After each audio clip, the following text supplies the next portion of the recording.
guys, how are we all? Hope we're all doing well. Picked some locks and keeping it bloody legal. And got a pretty cool little padlock here today. I'm going to go back to my Master Lock Lotto lock. Little 6-pin with some nice spools. Although pin 1 looks like it's stuck up there a little bit.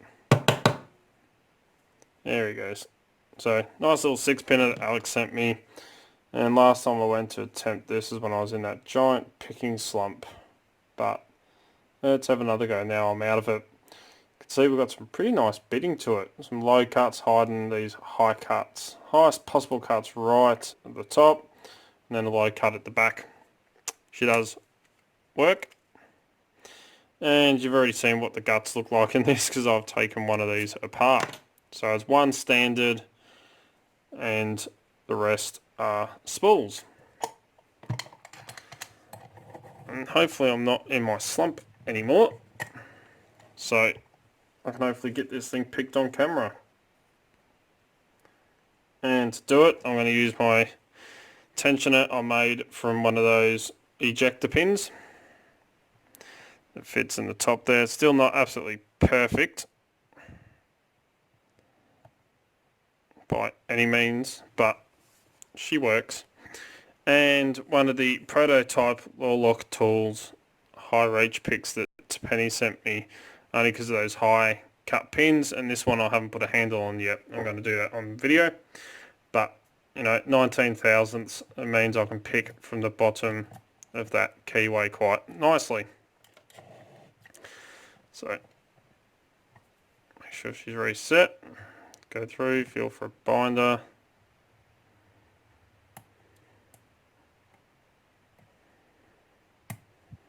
Couple little clicks.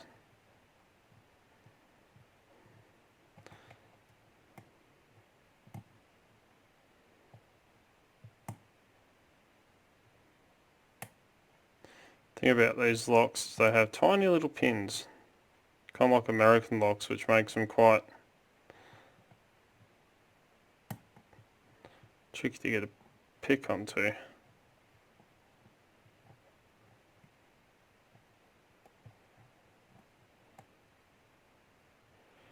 I must say the feedback you get through a bare pick like this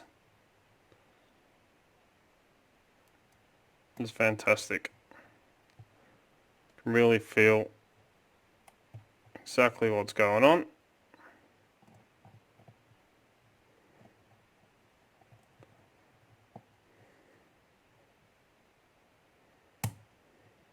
There we go. Nice little click.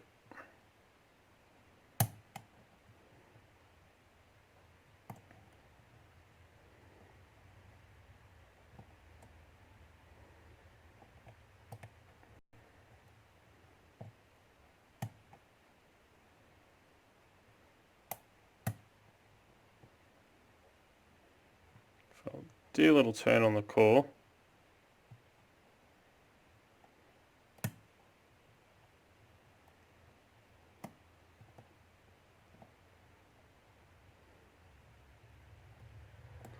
Trying to get onto pin 1.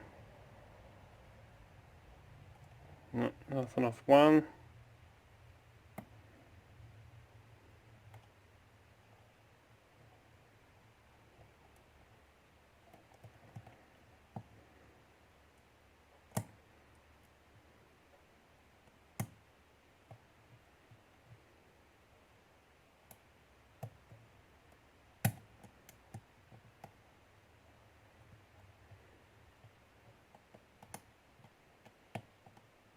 And there we go.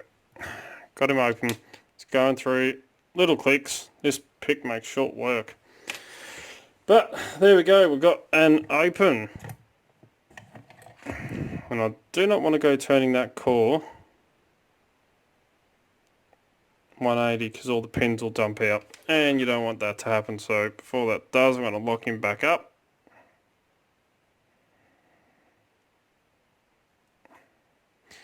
Help if I put the shackle back in. There we go. And just in case you're forgetting what is in one of these, I'll quickly grab the other blue one that I've cut. and we'll gut it. Well, I could have picked 2 Lotto locks for the price of 1 because I forgot I put this one all back together again and locked it up, and it doesn't have a key. So I had to pick this one. But not much to them. These are all standard key pins. Tiny itty bitty pins. There's nothing to the core. It's completely stock. And upstairs we have spool in 1. Springs are all the same.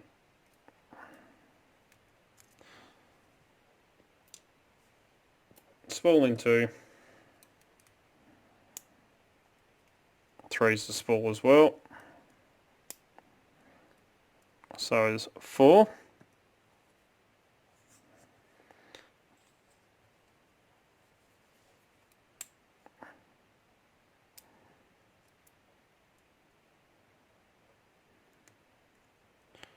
Six doesn't want to break the shear line, but you have a slightly serrated, very lightly serrated standard style pin in 5 and a spool in 6. And I'll leave that all together.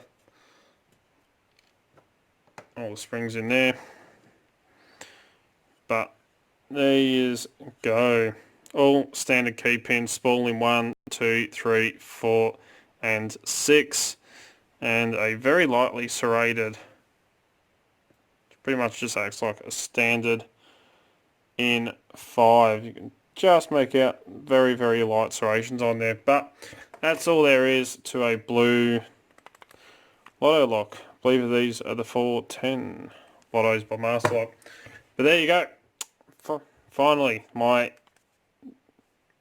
epoxy pain in the bottom, annoying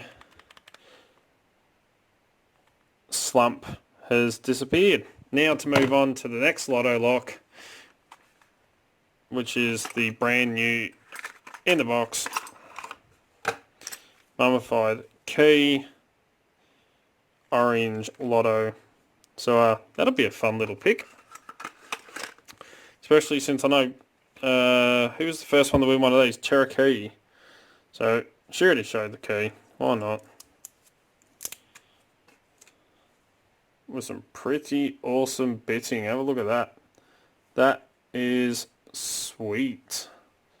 So anyway, that is coming up next time I decide to pick a Lotto lock. But there you go. As always, always follow the codes, keep Locksport legal, don't go do anything stupid. Don't forget, down the bottom is that subscribe button, right next to is that little bell icon. The way YouTube runs it now, you got to hit both of them. That way you can stay up to date. As soon as I upload a video, you'll be one of the first to know. I try to upload 2 to 3 to 4 videos per week, depending on work and everything else that I've got going on.